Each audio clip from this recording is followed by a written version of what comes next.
Hi friends, welcome to my channel. This is సహజ. Vamsi gate బయటికి వెళ్ళిపోయాడేంటి అని గోళ్లు కొరుక్కుంటుంది శ్రావ్య. 2 నిమిషాల తర్వాత వంశీ తిరిగొచ్చాడు. శ్రావ్య అప్పటికే గ్రిల్స్ తీసి పెట్టింది. వంశీ వెంటనే రూమ్లోకి జంప్ చేసి గ్రిల్స్ పెట్టి కిటికీ వేసి హమ్మయ్య అనుకున్నాడు. ఎలా తడిచిపోయావు చూడు అంటూ శ్రావ్య టవల్తో వంశీ ముఖం తల తుడిచి డ్రెస్ మార్చుకో అంటూ, ఓ అప్పుడు డ్రెస్ మార్చుకోకపోవడానికి ఇదా కారణం? నువ్వు చాలా తెలివైన వాడివి వంశీ అంటూ మెచ్చుకోలుగా చూసింది శ్రావ్య. నీ అయ్య మామూలుడు కాదు అన్నాడు వంశీ. హే, ఇందాకటి నుండి చూస్తున్నా మా నాన్నని పట్టుకొని అయ్యా బాబు అంటున్నావు. మా నాన్ననేమనంటే ఊరుకొని చెప్తున్నా అంది శ్రావ్య కోపంగా. అబ్బో, గొప్ప నాన్నే అంటూ డ్రెస్ తీసుకొని వాష్రూమ్కి వెళ్ళి స్నానం చేసి వచ్చి బెడ్ మీద వాలాడు వంశీ. వంశీ, ఏమన్నా ఆలోచించావా? అతని పక్కన కూర్చుంటే అడిగింది శ్రావ్య. దేని గురించి అని అడిగాడు వంశీ. రేపు నా ఎంగేజ్మెంట్ రా, గుర్తుంది అసలు నీకు? దాని గురించి రేపు ఆలోచించచ్చులే అంటూ వంశీ శ్రావ్యని తన మీదికి లాక్కొని, వర్షం పడుతుంది, క్లైమేట్ చాలా బాగుంది, చాలా చల్లగా ఉంది అన్నాడు వంశీ. అయితే నీకేం అనిపించట్లేదా? నీకేమైనా అనిపిస్తే కిటికీ నుండి తోసేస్తా రాక్షసి అంటూ ఆమెను తన గుండె కత్తుకున్నాడు వంశీ. నాకు భయం వేస్తుంది వంశీ, గాబరాగా అంది శ్రావ్య. నేనున్నాను కదా, ఎందుకు భయం అన్నాడు వంశీ. రేపు ఎంగేజ్మెంట్ క్యాన్సిల్ అవుతుంది కదా భయంగా అడిగింది శ్రావ్య. తప్పకుండా అవుతుంది, నువ్వు ప్రశాంతంగా పడుకో అని అన్నాడు వంశీ. ఎన్నిసార్లు ఫోన్ చేసినా నువ్వు లిఫ్ట్ చేయకపోయేసరికి నేను ఎంత ఏడ్చానో తెలుసా?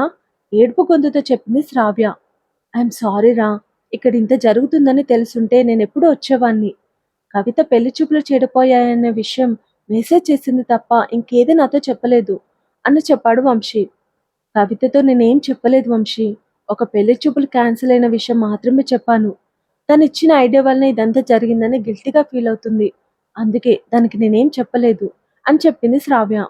నువ్వైనా ఇదంతా వాయిస్ మెసేజ్లో నాకు చెప్పుండొచ్చు కదా. ఒక్క మెసేజ్కే రిప్లై ఇవ్వలేదు, ఇంకా ఎందుకు చెప్తాను?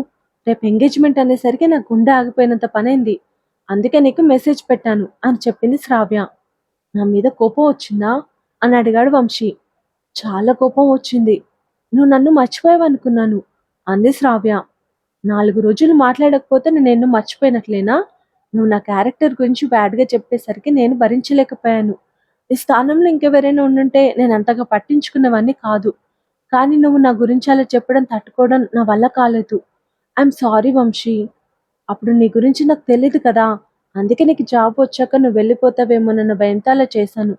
ఆ విషయం ఆ కంపెనీ వాళ్ళు కూడా 2 రోజులకు మర్చిపోతారనుకున్నాను, కానీ ఇంకా గుర్తుపెట్టుకుంటారని నేను ఊహించలేదు.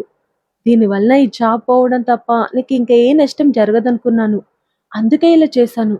నన్ను క్షమించు వంశీ ప్లీజ్ అంది శ్రావ్య బాధగా. వంశీ శ్రావ్య చేతిని ముద్దు పెట్టుకుని క్షమించాను అన్నాడు నవ్వుతూ. థ్యాంక్ యూ అంటూ వంశీని అత్తుకుంది శ్రావ్య. ఓయ్ అన్నాడు వంశీ మెల్లిగా. ఏంటోయ్? ఒకే ఒక్క ముద్దు ప్లీజ్ అని అడిగాడు వంశీ. సరే అంటూ వంశీ నుదుటి మీద ముద్దు పెట్టింది శ్రావ్య. ముద్దంటే ఇదా? నువ్వు ఒకే ఒక్క ముద్దుతో ఆగవుగా, అందుకే అన్ని పెళ్లి తర్వాతే చిలిపిగా నవ్వుతంది శ్రావ్య. ఈడియట్ అన్నాడు వంశీ చిరుకోపంగా. శ్రావ్య వంశీ మీద నుండి లేచి నేను కింద పడుకుంటాను అనంది. అవసరం లేదు, ఇక్కడే పడుకో అంటూ వంశీ మధ్యలో దిండులు పెట్టి, ఈ లక్ష్మణ రేఖను దాటి నేను రాను, భయపడుకు అన్నాడు నవ్వుతూ. గుడ్ బాయ్ అంటూ అతను తల నిమిరింది శ్రావ్య. ఉదయం వంశీ 5 గంటలకే లేచి స్నానం చేసి రెడీ అయి కిటికీ గ్రిల్స్ తీస్తుంటే, ఎక్కడికి వెళ్తున్నావు వంశీ? నిద్ర నుండి లేస్తూ అడిగింది శ్రావ్య. ఎవరు చూడకముందే బయటికి వెళ్తున్నాను అని చెప్పాడు వంశీ. మరి ఎంగేజ్మెంట్ అని అడిగింది శ్రావ్య. క్యాన్సిల్ అవుతుంది, నేను అలోగా వచ్చేస్తాను, నువ్వు భయపడకు అంటూ వంశీ శ్రావ్య నుదుటి మీద ముద్దు పెట్టి కిటికీ నుండి బయటికి దుక్కి వెళ్ళిపోయాడు. ఉమ్మ బంధువులతో కలిసి శ్రావ్యని అందంగా అలంకరించింది. పెళ్లి వాళ్ళు వచ్చారు. ఇంకాసేపట్లో ఎంగేజ్మెంట్. శ్రావ్య బయటికి బలవంతంగా నవ్వు తెచ్చుకున్నా టెన్షన్తో ఆమె గుండెల్లో రైళ్లు పరిగెడుతున్నాయి. వంశీ ఎంగేజ్మెంట్ని ఎలా క్యాన్సిల్ చేస్తాడో, అసలు టైంకి వస్తాడో లేదో అని నిమిషానికి 10 సార్లు గుమ్మం వైపుకే చూస్తుంది శ్రావ్య. తాంబూలాలు మార్చుకోండి అని పూజారి అనగానే శ్రావ్య తల్లిదండ్రులు, పెళ్లికొడుకు తల్లిదండ్రులు తాంబూలాలు మార్చుకోబోతున్నారు. ఆపండి అని అరిచాడు అప్పుడే బయట నుండి వచ్చిన పెళ్లి కొడుకు మేనమామ. ఏమైందన్నయ్య అని అడిగింది పెళ్లి కొడుకు తల్లి. ఈ అమ్మాయి అద్దె మగుని తెచ్చుకుందంట. ఊరంతా దాని గురించే మాట్లాడుకుంటున్నారు. ఈ పరిదెగించిన దానితో నా అల్లుడికి పెళ్లి చేసి వాడి జీవితం నాశనం చేస్తారా అన్నాడతను. శ్రావ్య, ప్రకాశం, ఉమ హతాశులయ్యారు. తలుపు దగ్గరగా చాటుగా నిలబడిన వంశీ పిడికిలి ఆవేశంగా బిగుసుకుంది. ఫోటోని మార్పింగ్ అనుకున్నాం, అయితే ఇది అలాంటిదేనా? చిచి, అమ్మో, ఎంత ప్రమాదం తప్పింది. నా కొడుకు జీవితం నాశనమయ్యేది.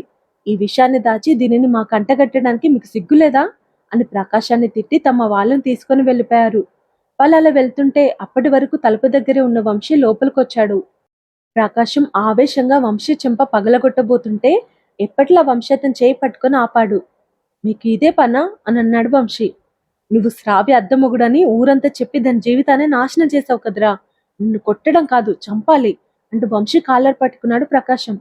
ఏం మాట్లాడుతున్నారు? నేను చెప్పడం ఏంటి? అయోమయంగా అడిగాడు వంశీ.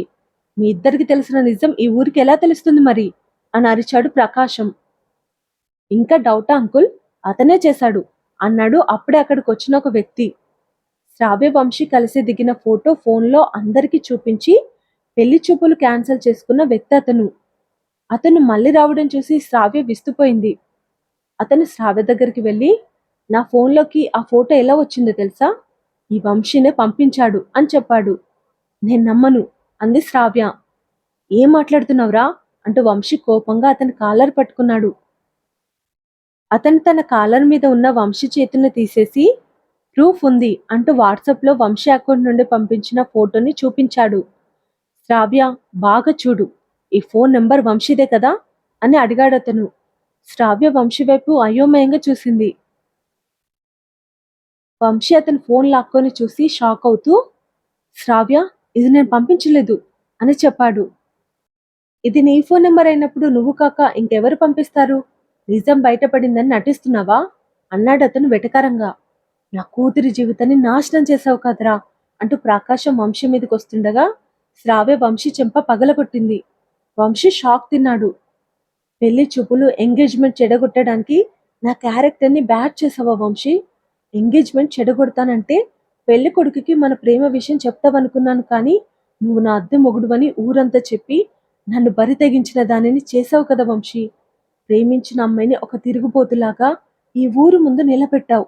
నీలాంటి వాణ్ణి ప్రేమించినందుకు నా మీద నాకే అసహ్యం వేస్తుంది. ఛీ అని ఏడుస్తూ పరిగెత్తుకుంటూ గదిలోకి వెళ్ళిపోయింది శ్రావ్య. ఇంకా ఇక్కడే ఉన్నవేంట్రా అంటూ వంశీని బయటకు గెంటేశాడు ప్రకాశం. ఆ వ్యక్తి పక్కకి వెళ్ళి ఫోన్ చెవి దగ్గర పెట్టుకొని, జాబ్ డన్ చిత్ర అన్నాడు కన్నింగా నవ్వుతూ. చిత్ర ఫోన్ పెట్టేసి యాహూ అని అరుస్తూ గీతని హక్ చేసుకుంది. నీ హెల్ప్ లేకపోతే వాళ్ళని విడదీయడం అంత ఈజీ అయ్యేది కాదు గీత, థ్యాంక్ యూ సో మచ్ అని చెప్పింది చిత్ర. వంశీ నన్ను రిజెక్ట్ చేసి టీం ముందు నా పరువు తీశాడు, దానికి ప్రతీకారమే ఇది అని అనుకుంది గీత తన మనసులో. వాళ్ళిద్దరు విడిపోయారు సరే, మరి మీరిద్దరు ఎలా కలుస్తారు అనుమానంగా అడిగింది గీత. శ్రావ్య వంశీని అసహించుకుంటుంది. తనని అపార్థం చేసుకున్న శ్రావ్యని వంశీ అసహించుకుంటాడు. సరిగ్గా అప్పుడు నేను వంశీకి దగ్గరవుతాను అని చెప్పింది చిత్ర. నీ మొహం, వంశీ శ్రావ్యని అసహించుకున్నా నిన్ను మాత్రం దగ్గరికి రానివ్వడు అని లోపలే నవ్వుకుంది గీత. వంశీ శ్రావ్య ఇంటి ఆవరణలో ఉన్న బెంచ్ మీద కూర్చున్నాడు. పెళ్లి కొడుకుకి మా ప్రేమ విషయం చెప్పాను. పెళ్లి క్యాన్సిల్ చేస్తానని వాడు నాతో చెప్పాడు. వాడు పెళ్లి క్యాన్సిల్ చేయకపోతే నేనే వెళ్ళి తాంబూలాలు నెట్టేద్దామనుకున్నాను. కానీ ఊరి వాళ్ళు వచ్చి అద్దె మొగుడు విషయం చెప్పడం ఏంటి? అది విన్నాకే పెళ్లి కొడుకు పెళ్లి క్యాన్సిల్ చేసుకుని వెళ్ళడం ఏంటి? అంటే పెళ్లి క్యాన్సిల్ చేస్తానని పెళ్లి కొడుకు నాతో అబద్ధం చెప్పాడా? ఆస్తి కోసమే వాడు శ్రావ్యని పెళ్లి చేసుకోవడానికి సిద్ధపడ్డాడన్నమాట. శ్రావ్యకి అద్దె మొగుడు ఉన్నాడని తెలిసేసరికి అలాంటి భార్యను తెచ్చుకుంటా పరువు పోతుందని వెళ్ళిపోయాడు. అసలు నా ఫోన్లో నుండి ఆ ఫోటో ఎలా సెండ్ అయింది అని వంశీ బాగా ఆలోచించాడు. ఆలోచించగా ఒకసారి మేనేజర్ పిలవడంతో ఫోన్ని టేబుల్ మీద పెట్టి వెళ్ళిపోవడం, తిరిగొచ్చాక అతని ఫోన్ గీత చేతిలో ఉండడం వంశీకి గుర్తుకొచ్చింది.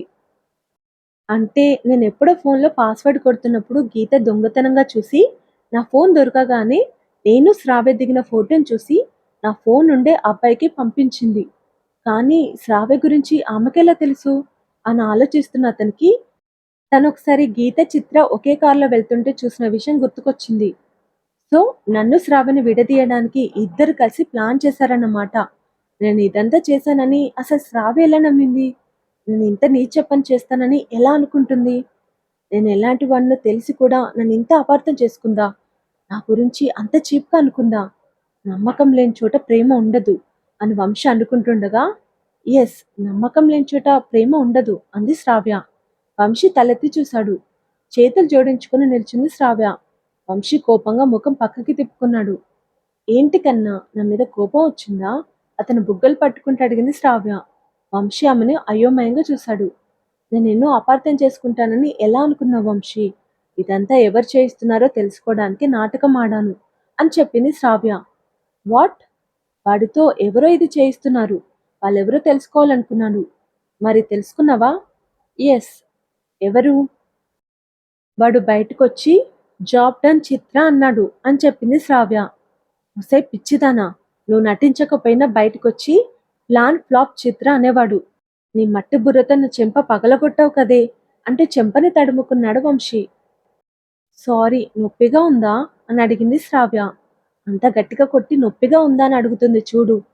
నొప్పి క్షణంలో పోగొట్టేస్తా అంటూ అతని బుగ్గ మీద ముద్దు పెట్టింది శ్రావ్య. ఇంత ధైర్యంగా ముద్దు పెడుతున్నావు? మీ అయ్య లేడా ఇంట్లో అని అడిగాడు వంశీ. మా నాన్నని అలా అనొద్దని చెప్పాను కదా అంది శ్రావ్య. అయ్య అనేది అచ్చమైన తెలుగు పిలిపే తల్లి అని చెప్పాడు వంశీ. నీ పిలుపులో మాత్రం వెటకారమే ఉంది అంది శ్రావ్య. నేను అడిగిన దానికి మాత్రం ఆన్సర్ చెప్పలేదు అన్నాడు వంశీ. మా నాన్న ఇంట్లోనే ఉన్నాడు అని చెప్పింది శ్రావ్య. సరే పద అంటూ బెంచ్ మీద నుండి లేచాడు వంశీ. ఎక్కడికి? మీ నాన్నతో మాట్లాడడానికి అని చెప్పాడు వంశీ. నాన్న చాలా కోపంగా ఉన్నాడు. నేను కూల్ చేస్తాను పదా అంటూ కదిలాడు వంశీ. ఇద్దరు ఇంట్లోకి వచ్చారు. ఆ తర్వాత జరగబోయేది నెక్స్ట్ ఎపిసోడ్లో తెలుసుకోండి. Thank you. బాయ్.